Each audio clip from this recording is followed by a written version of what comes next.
រឿងភ្នំប្រោសភ្នំស្រីកាលពីព្រេងនាយមានស្ដេចស្រីមួយព្រះអង្គព្រះនាមថា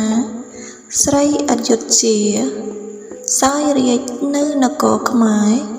ដោយព្រះនាងជាស្ដេចសោយរាជ្យ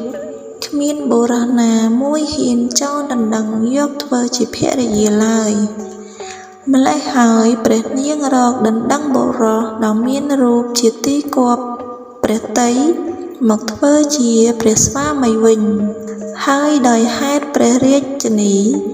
ស្រីអយុធ្យាដណ្ដឹងប្រោសជាព្រះស្វាមីដូច្នេះស្រីដែលនៅក្រោមព្រះរាជឱវាទ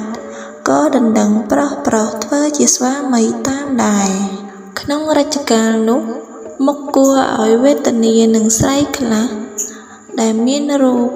អន់ទៅរកដណ្ដឹងប្រោសគេនាំគ្នាប្រកែកមិនយកគេរើសតែស្រីមានរូបល្អទើបយកធ្វើជាភរិយាធ្វើដូច្នេះអស់មួយរាជស្ដេចស្រីនេះ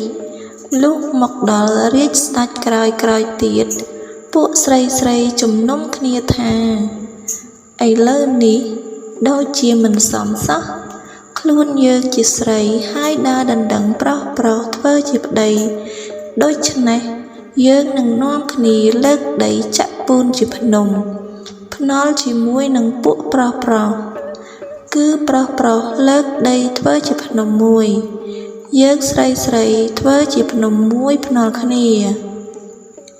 បើប្រុសចាញ់យើងត្រូវឲ្យប្រុសដណ្ដឹងយើងជាស្រីវិញលុះគិតដូច្នេះហើយក៏នាំគ្នាទៅបបួលពួកប្រុសធ្វើភ្នំចុះខសន្យាភ្នាល់គ្នាដូចពោលមកហើយគេក៏បានចាត់មេកំណែនកេណ្ឌមនុស្សស្រីឲ្យបានច្រើនខាងប្រុសមានមេកំណែន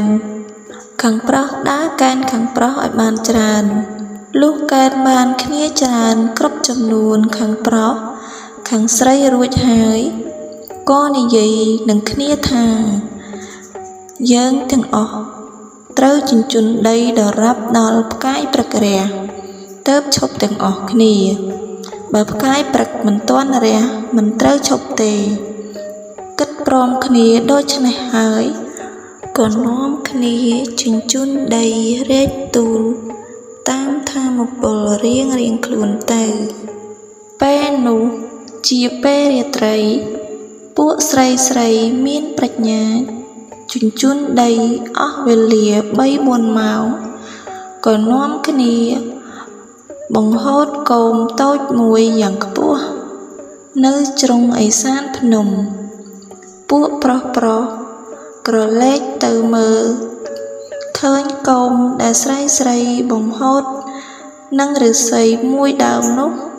ស្មានថាផ្កាយព្រឹករះក៏បបួលគ្នាឈប់ធ្វើការនាំគ្នាដេកលក់អស់ទៅគ្មានសល់ម្នាក់ពួកស្រីក៏នាំគ្នាជញ្ជូនដីដរាបដល់ផ្កាយព្រឹករះមែនតែនទៅឈប់ដល់មាន់រងាវកើតប្រុសភ្ញាក់ឡើងឃើញផ្កាយព្រឹករះក៏លាន់មាត់ថាយើងទាំងអស់គ្នាខុសហើយផ្កាយព្រឹកមែនតែនទៅតែរះសោះហើយនាំគ្នាក្រឡេកមើលទៅភ្នំស្រីមានទំហំខ្ពស់ជាងភ្នំរបស់ខ្លួនក៏មានសេចក្តីអៀនខ្មាស់អន់ក្នុងចិត្តដោយចាញ់កលស្រីតាំងពីពេលនោះមកប្រុសក៏ដណ្ដឹងស្រីធ្វើជាភរិយាដរាបដល់សព្វថ្ងៃនេះរឿងនិទានខ្លីក៏បានបញ្ចប់ត្រឹមនេះសង្ឃឹមថានឹងជួបពុកម៉ែបងប្អូនទាំងអស់គ្នានៅវីដេអូក្រោយទៀត